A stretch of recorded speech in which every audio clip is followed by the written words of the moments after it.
Dhanbad BCCL area 3 के बाबूडी में संचालित हिलटॉप आउटसोर्सिंग में 9 जनवरी को हुए हिंसक झड़प और बागमारा एसडीपीओ पर हमला की घटना की जांच तेज कर दी गई है। घटना के मुख्य अभियुक्त जेएमएम नेता कारू यादव की गिरफ्तारी और आय के स्रोत पर प्रहार कर रही है। एसएसपी एचपी जनार्दनन मधुबन थाना पहुंच अब तक हुई जांच की जानकारी लिए। जमीन की मापी सरकारी अमीन से कराई जा रही है। उसके बाद सैकड़ों पुलिस जवान के साथ आसा कोठी पहुंच जांच पड़ताल किए। एसएसपी के साथ ग्रामीण एसपी, ट्रैफिक डीएसपी, मुख्यालय 1 डीएसपी साथ रहे। वहीं एसएसपी ने कहा कि 9 जनवरी को हिलटॉप आउटसोर्सिंग में 2 पक्षों में हिंसक झड़प की घटना हुई थी। सांसद कार्यालय को आग लगा दिया गया था। एसडीपीओ बागमारा को हमला कर घायल कर दिया गया था। इस घटना को लेकर 30 टीम बनाई गई है जो इसकी जांच पड़ताल कर रही है। अब तक 7 एफआईआर दर्ज किया गया है। 14 अभियुक्तों को गिरफ्तार कर न्यायिक हिरासत में भेजा गया है। घटना में जिम्मेदार लोगों को जल्द गिरफ्त में लेकर स्पीडी ट्रायल कर सजा दिलाया जाएगा। आसा कोठी आपराधिक वारदात करने का अड्डा बन गया है, जहां बिहार राज्य के जमुई, गया जिले से रहने वाले लोग आपराधिक घटनाओं को अंजाम देते हैं। अवैध कोयला कारोबार करना, आउटसोर्सिंग कंपनी में वर्चस्व स्थापित करने को लेकर हम गोले चलाते हैं। कारू यादव की गिरफ्तारी का प्रयास जारी है। घटना के जिम्मेदार लोगों की गिरफ्तारी को लेकर लगातार छापेमारी की जा रही है। इलाजरत बागमारा एसडीपीओ अब खतरे से बाहर है। 1 महीने के अंदर अपना ड्यूटी ज्वाइन करने की उम्मीद है। बीसीसीएल एरिया 3 जीएम और गिरिडीह सांसद के खिलाफ भी मामला दर्ज किया गया है। उन लोगों की भूमिका की जांच की जा रही है। रैयतों के विरोध के बावजूद जीएम द्वारा कंपनी का काम चालू कराया गया था। सभी पहलुओं की जांच की जा रही है। जीएम नेता के मार्केट कॉम्प्लेक्स से सीसीटीवी डीवीआर जब्त किया गया है, जिससे महत्वपूर्ण साक्ष्य हाथ लगे हैं। वहीं जमीन की मापी करने वाले अमीन ने कहा कि ग्रामीण एसपी के निर्देश पर जमीन की मापी की जा रही है। आसा कोठी की जमीन रैयती है। जमीन की मापी जारी है।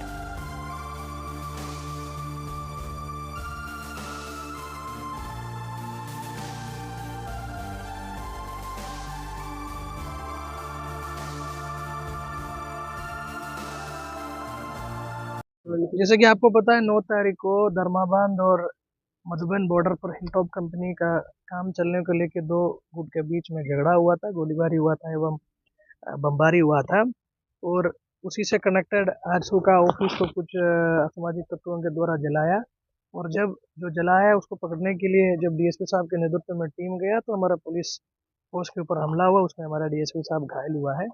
उसी परिप्रेक्ष्य में टोटल हमारे यहाँ पे 7 एफआईआर हुआ है और हम लोग अभी तक टोटल 14 आदमी को गिरफ्तार किया है। हमारा टोटल 30+ टीम जो भी आदमी इस केस में इन्वॉल्व है उसको ट्रैक करने में और उसको अरेस्ट करने में आज के दिन में हम लोग काम कर रहा है। और जिला का पुलिस कप्तान होने के नाते मेरा हम तो यही आप लोगों को बोलेंगे कि जो भी ये काम किया है उसको किसी तरीके से हम लोग छोड़ेंगे नहीं, क्योंकि पुलिस वाला पब्लिक का काम करने के लिए आता है। कभी 1 आदमी आता है, कभी 2 आदमी आता है, कभी 10 आता है, कभी 100 आता है। अगर कोई भी आदमी पुलिस के ऊपर पत्थर चलाने का, ये पुलिस के ऊपर भी पत्थर नहीं चलना चाहिए, किसी के ऊपर पत्थर नहीं चलना, खास करके प्रशासन और पुलिस के ऊपर अगर कोई पत्थर चलाने के या काम में बाधा डालने का किसी भी प्रकार का कार्रवाई अगर करेंगे, इसको बहुत सख्ती से हम लोग निपटेंगे। जो भी आदमी ये काम कर रहा है उसको हम लोग बहुत कड़ी सजा बहुत जल्द स्पीडी ट्रायल करवाते हुए हम लोग करवाएंगे। जैसे कि अभी आप लोग जान रहे कि जो आशा कोठी है, जहाँ पे बिहार का जमुई और अलग अलग जिला से कुछ लोग यहाँ पे आके किसी के ज़मीन पर बसा हुआ है और ये एरिया आज के दिन में एक क्रिमिनल्स को क्रिएट करने का एक अड्डा बन गया है। यहाँ का लोग ऑर्गेनाइज तरीके से कोयला चोरी भी करवा रहा था और इधर-उधर कोयला का काम करने वाला कंपनी को डराने धमकाते हुए वहाँ पे वर्चस्व अपना स्थापित करने का कोशिश लगातार किया जा रहा था। अभी हम लोग सीओ को डीसी को बोल के सीओ को बुला के हम लोग ज़मीन का मापी करवा रहा है। हमको कोयला भी सीज किया है, कोयला का भी हम लोग एफआईआर किया है। अब ज़मीन का नापी होने के बाद पता चलेगा ये ज़मीन किसका है। अगर वो प्राइवेट ज़मीन है हम देखेंगे कि उस ज़मीन पर बाकी लोग कैसे रह रहा है। अगर वो सरकारी ज़मीन है तो हम लोग आगे उस हिसाब से कार्रवाई करेंगे।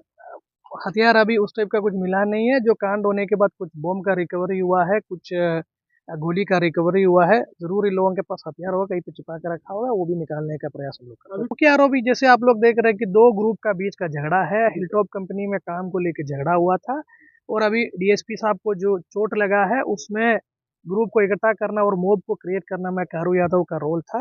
अभी हम लोग कारू यादव के साथ साथ जो वहाँ पे जो सबसे पहले प्रॉब्लम क्रिएट किया है, जो दूसरा गुट में उसका भी मेन सरगना को हम लोग आइडेंटिफाई किया, उसके ऊपर हम लोग कार्रवाई कर रहे हैं। जैसे कि ऑलरेडी वहाँ पे लोगों को समस्या था, लोग अपना समस्या जीएम के सामने और सीओ के सामने, एसडीओ के सामने और सांसद के सामने रखा था, और उसमें एसडीओ के द्वारा सीओ के तरफ लोगों को मैसेज भिजवाया था कि जब तक पब्लिक का समस्या का निदान नहीं होगा वहाँ काम नहीं होगा। उसके बावजूद वहाँ पे जीएम के द्वारा बिना थाना को सूचना दिया गया, बिना सीओ को भी सूचना दिए बिना ये वहाँ पे काम करवाया और इस टाइप का एक झगड़ा क्रिएट करने के लिए एक मौका क्रिएट किया। उसके लिए वो जरूर रिस्पॉन्सिबल है। हम लोग इस एंगल पर हम लोग चेक कर रहे हैं कि उनका इसमें क्या स्वार्थ है, उसी के चलते वो काम करवाए, हम लोग उसमें जांच कर।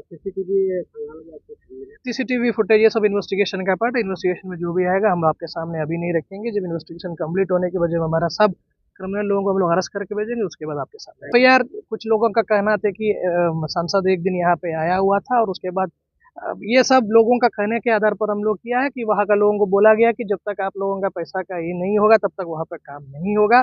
उसी को लेके भी कुछ लोग बहकाव में आ गया है। उसी के चलते वो लोग उस दिन जब काम वहाँ पे हो रहा था हरवा हथियार के साथ आया था और यहाँ पे वो अपना बल का प्रयोग करते हुए काम रोकने का प्रयास किया था। इस पे अभी एसडीओ के संसद के ऊपर हम लोग एफआईआर किया और संसद का रोल बेसिकली इसमें क्या है वो हम जांच का विषय है, जांच हम लोग को पता है।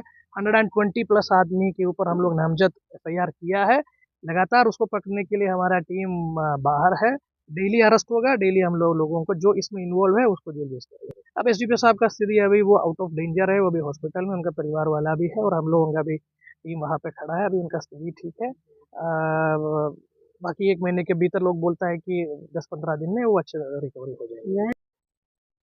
माफी का उद्देश्य तो कि ई मकान सब कौन कौन प्लॉट में है? ये तो है बीसीसीएल प्लॉट है कि रेती प्लॉट है? ये रेती प्लॉट है नाथू रवानी का। कौन सा जगह है? यही बोला हम जो खड़े हैं प्लॉट नंबर 56, नाथू रवानी, विजय रवानी, पूनू रवानी, पिता जीतू रवानी। जगह का कौन जगह है? मौजा कौन है?